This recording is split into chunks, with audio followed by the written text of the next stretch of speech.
Assalamualaikum warahmatullahi wabarakatuh. Alhamdulillah. Alhamdulillahi nasta'inuhu wa nastaghfiruh wa na'udzu billahi min syururi anfusina wa min sayyiati a'malina. May yahdihillahu fala mudhillalah wa may yudlilhu fala hadiyalah. Asyhadu an la ilaha illallah wahdahu la syarikalah wa asyhadu anna Muhammadan abduhu wa rasuluhu la nabiyya ba'dah. Allahumma sholli ala sayyidina Muhammad wa ala ali sayyidina Muhammad.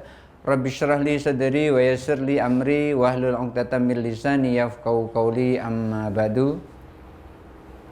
Pemirsa Kompas TV Jambi yang dirahmati Allah, ketemu lagi dengan saya Miftahul Huda dalam acara Mutiara Iman pagi ini. Mudah-mudahan kita semua senantiasa dalam lindungan Allah Subhanahu wa Ta'ala, dimudahkan rezeki, diberikan kesehatan, dijadikan rumah tangga kita rumah tangga yang bahagia, sakinah, mawaddah, warahmah dengan izin Allah Subhanahu wa Ta'ala. Pada kali ini saya akan membahas ketika seseorang memahami Al-Quran. Bagaimana seseorang memahami Al-Quran? Karena Rasulullah SAW menyampaikan, taraktu fikum amroini in tamasaktum bihima lan tadillu abada, kitaballahi wa sunnata rasulih. Aku tinggalkan kepada kalian dua perkara yang apabila dua ini kalian pegang, maka kalian tidak akan sesat untuk selama-lamanya. Apa dua perkara itu? Kitaballahi wa sunnata rasulih, Al-Quran dan hadis. Ketika kita hidup berpegang kepada Al-Quran, hidup berpegang kepada hadis, maka selamat kita. Cuman permasalahannya, Al-Quran itu dalam bahasa Arab, hadis juga dalam bahasa Arab. Banyak kita tidak paham bahasa Arab, lalu memahami Al-Quran dengan terjemahannya, memahami hadis dengan terjemahannya. Yang disinilah yang dimaksud memahami Al-Quran, memahami hadis itu harus jelas. Dan jelasnya memahami Al-Quran, memahami hadis itu harus bersanad. Maksudnya bersanad adalah kita memahami itu berdasarkan apa yang disampaikan oleh guru kita. Lagi-lagi kita harus berguru untuk tahu tentang Al-Quran, tahu tentang isi Al-Quran, tahu tentang hadis.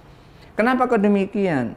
Karena kalau orang memahami Al-Quran dengan berguru, guru kita telah belajar kepada gurunya, gurunya telah belajar kepada gurunya, gurunya telah belajar kepada gurunya, begitu seterusnya sampai kepada tabi'in, tabi'in belajar kepada gurunya, yaitu para sahabat, sahabat belajar kepada gurunya, yaitu Rasulullah SAW. Rasulullah itu mendapat informasi, belajar dari malaikat Jibril alaihissalam. Maka ketika seseorang belajar bersanad seperti ini, maka lebih dekat kepada kebenaran memahami Al-Quran dan hadis. Satu contoh, ketika seseorang itu mempelajari atau memahami Al-Quran hanya terjemahannya saja, apalagi kalau sampai dia mengatakan aku tidak mengurang atau menambah sedikit pun dari kata-kata Al-Quran itu, maka ini salahnya lebih parah. Kenapa kok demikian? Satu contoh. Ini contoh yang pertama. Contoh yang pertama. Ketika seseorang hanya memahami Al-Quran itu melalui terjemahannya saja, ya sekarang kan ulama yang sekarang ini, maksudnya adalah ulama-ulama yang baru-baru ini, yang pakai pakaian lain daripada yang lain, mereka itu menyampaikan kepada kita kembali ke Al-Quran, kembali ke hadis. Kalau kembali ke Al-Quran, kembali ke hadis, maksudnya adalah memahami Al-Quran itu berdasarkan sanad dari gurunya, terus dari gurunya, dan seterusnya. Itu bagus. Tetapi kalau maksudnya adalah memahami Al-Quran itu terjemahannya, ini yang sering terjadi kesalahan. Satu contoh. Ketika di dalam surah An-Najm itu disebutkan wa allaisa lil insani illa ma syaa. Itu kalau diterjemahkan seperti ini. Dan manusia tidak memperoleh apa-apa kecuali yang ia usahakan. Artinya di hadapan Allah nanti dia hanya mendapatkan apa yang diusahakan. Usaha orang lain untuk kita itu nggak ada manfaatnya sama sekali. Doa orang lain untuk kita itu nggak ada manfaatnya sama sekali.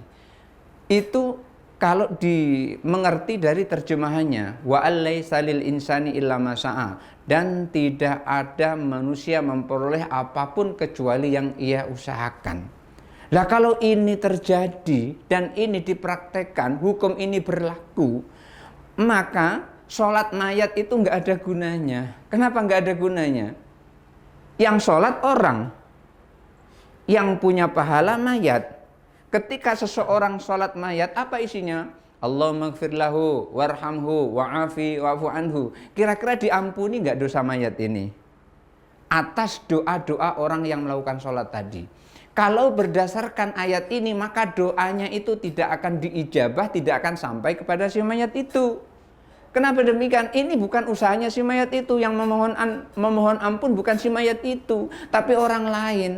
Toh ternyata Rasulullah menyuruh kita ketika ada orang sholat mayat, itu kita disuruh mendoakan dia. Ketika ada mayat, kita disuruh menyolatkan mayat. Di dalam sholat mayat isinya adalah mendoakan si mayat itu atas dosa-dosanya supaya diampuni oleh Allah Subhanahu wa ta'ala. Satu contoh lagi. Ketika ada sahabat, pada saat itu sahabat meninggal. Ketika sahabat meninggal, Rasulullah mendapat informasi bahwasanya sahabat ini punya hutang. Lalu apa kata Rasulullah kepada sahabat yang lain?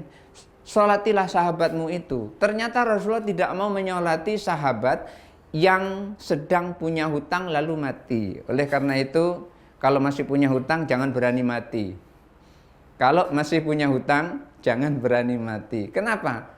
Rasulullah saja tidak mau menyolati orang yang ketika dia mati, meninggal, dia membawa hutang.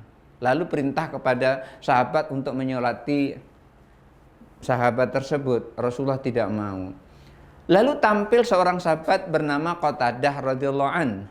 Qatadah langsung menyampaikan, "Ya Rasulullah, aku yang membayar hutang sahabat ini." Begitu Qatadah membayar hutang itu kepada orang yang pernah dihutangi si mayat tadi kepadanya, lalu Rasulullah mau menyolatkan mayat itu. Ini apa artinya? Yang hutang si mayat, yang membayar Qatadah. Kok Qatadah membayar hutang si mayat? Ternyata hutangnya sampai.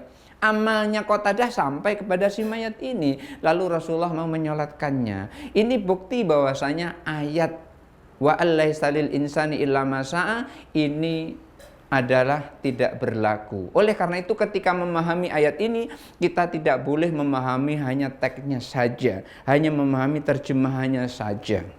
Apalagi ada yang mengatakan, untuk memahami Al-Quran aku nggak perlu dan nggak butuh orang lain. Ini orang yang paling sombong. Karena apa? Karena kita masih perlu sahabat, perlu tabi'in, dan perlu Rasulullah SAW yang lebih tahu tentang ayat itu. Kalau nggak perlu orang lain, berarti nggak perlu juga dengan Rasulullah dong. Nah, di sini ketika kita memahami Al-Quran itu bersanad, maka kita telusuri dari penjelasan ayat tersebut berdasarkan para tabi'in atau mungkin dari sahabat. Ketika Ibnu Abbas radhiyallahu an itu diajari oleh Rasulullah SAW, dan bahkan Ibnu Abbas itu adalah salah satu sahabat yang didoakan oleh Rasulullah, Allahumma faqihu, ya Allah faqihkan dia. Ibnu Abbas didoakan faqih, didoakan pintar memahami agama oleh Rasulullah SAW. Ibnu Abbas ketika menjelaskan ayat ini wa allaisa lil insani illa ma sa'a, beliau menyampaikan hadza mansuhul hukmi. Ini hukumnya sudah dinasah. Hukumnya sudah dihapus oleh Allah Subhanahu wa taala. Ini pemahaman sahabat. Membacanya masih dapat pahala tapi hukumnya tidak berlaku. Kemudian Ikrimah radhiyallahu an juga sahabat Rasulullah SAW menyampaikan bahwasanya wa allaisa lil insani illa ma sa'a itu ada juga di dalam sebuah suhuf Nabi Ibrahim dan suhuf Nabi Musa.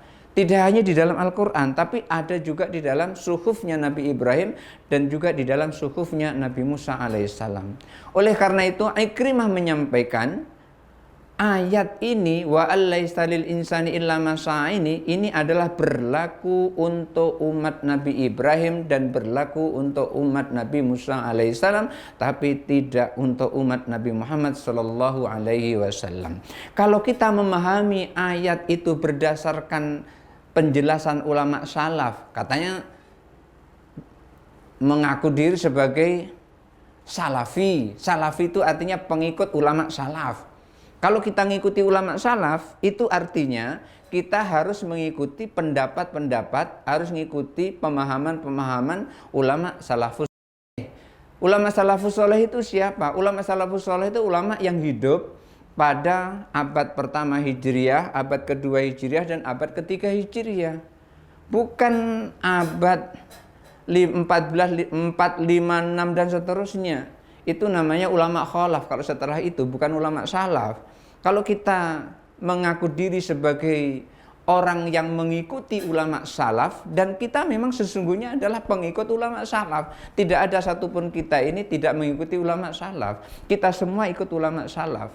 Karena apa? Karena memahami Al-Quran, memahami hadis, kita senantiasa mengikuti ulama salaf. Karenanya ketika seseorang memahami Al-Quran, jangan memahami hanya berdasarkan terjemahannya saja. Bisa tersesat. Satu contoh lagi. Di dalam surah An-Nisa, di situ disebutkan kita tidak boleh, maksudnya seorang laki-laki itu tidak boleh beristri lebih dari 2, lebih dari 1 dengan cara menikahi kakak beradik. Di dalam surah tersebut disebutkan wa antajma'u baina ukhtaini, dan kalian memadukan atau menikahi sekaligus 2 kakak beradik. Lihat adiknya cantik dinikahi, kakaknya cantik dinikahi juga. Yang seperti itu enggak boleh tertulis di dalam Al-Quran, tidak boleh. Lalu pertanyaannya, kalau begitu yang enggak boleh kakak beradik dong. Kalau dia tidak kakak beradik berarti boleh, umpamanya bibi dan keponakan, berarti boleh dong. Tidak disebutkan dalam Al-Quran. Ini yang jadi salah itu seperti itu. Kenapa? Karena kakak beradik itu yang dimaksud tidak boleh itu bukan karena kakak beradiknya. Demikian juga umpamanya seseorang, wah ini ada perempuan ini cantik nih, perempuan ini cantik. Ternyata dilihat neneknya cantik juga. Begitu lihat neneknya cantik, neneknya dinikahi juga. Akhirnya dia menikahi neneknya. Yang dimaksud wa antajma'u baina ukhtaini itu bukan berarti kita tidak boleh itu menikahi kakak beradik hanya itu, tetapi yang dimaksud adalah tidak boleh menikahi perempuan yang masih ada hubungan mahram. Masih ada hubungan mahram yang di sini tidak boleh dinikahi oleh laki-laki sekaligus.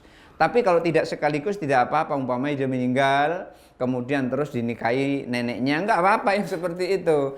Tetapi kalau dia ini masih hidup kedua-duanya, kakaknya hidup, adiknya hidup, enggak boleh dinikahi bareng-bareng. Dianya hidup, bibinya juga hidup, enggak boleh dinikahi bareng-bareng. Neneknya masih hidup, cucunya juga masih hidup, enggak boleh dinikahi bareng-bareng. Ini yang dimaksud dengan wa antajma'u baina ukhtaini. Karena itu memahami ayat, memahami hadis, jangan hanya sekedar memahami terjemahannya saja, rentan terjerumus ke dalam kesalahan. Kalau pengen lurus agamanya, belajarlah kepada ahlinya, masuk ke pondok pesantren, ketemu dengan kiai yang ahli dalam ilmu itu, insya Allah hidup kita akan terbimbing. Hadanallahu wa ikum ajma'in, wallahu muwaffiq ila aqwamit thoriq. Wassalamualaikum warahmatullahi wabarakatuh.